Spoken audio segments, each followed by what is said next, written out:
Hey everybody, Shoebox Legends here, back with another Signature Sundays episode.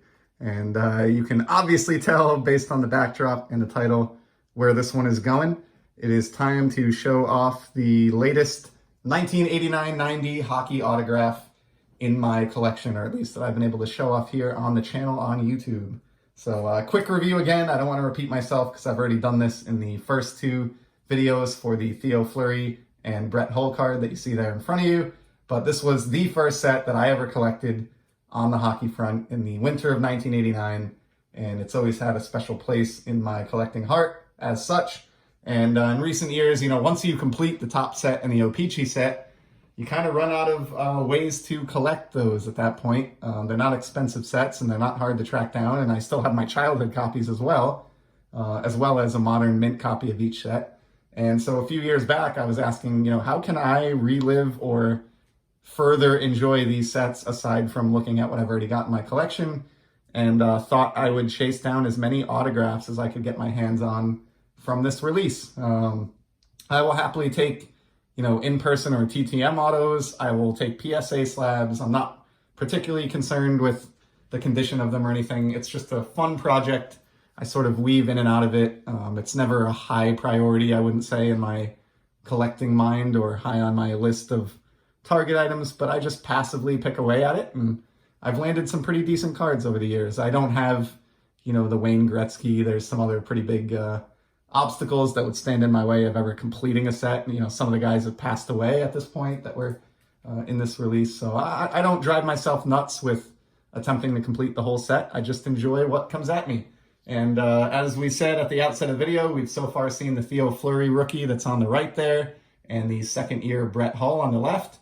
And today I have one that's maybe not as notable as either of those cards, but to me it's equally special because it's my favorite team, and it is the best player to ever lace up skates for my favorite team, Ron Francis.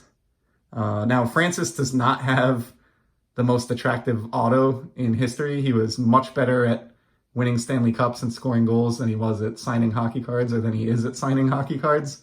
I will freely admit that as someone who owns many Ron Francis autos. And this is not the most aesthetically pleasing of the Francis autos that I do have, but it was necessary because I wanted this card from this set. And like I talked about in the previous episodes where we touched on this project, a lot of these are very dark.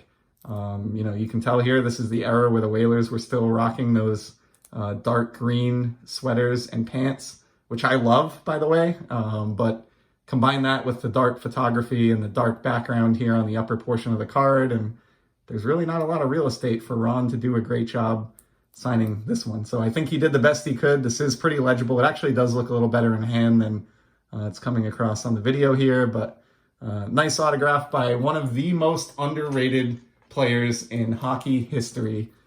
This guy just does not get the love that he deserves.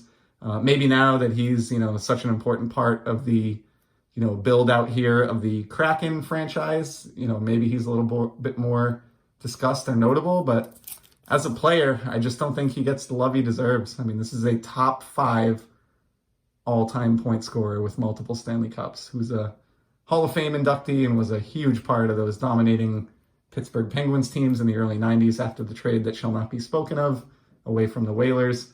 And obviously was the single best Hartford Whaler ever to play for the franchise. Bona fide Hall of Famer, and a card that I am very pleased to add to this small project. So there you have it. The first trio of autograph subjects in my very, very slow lifelong pursuit of getting as many cards from this set in signed form as I can. So that's a wrap for today. We'll cut this, nice and short and under 5 minutes, which is abnormal for me. And I'll certainly be back in the very near future with some more autographs from this set and some more sports card content in general. Until then, everybody stay safe, enjoy collecting, and take care.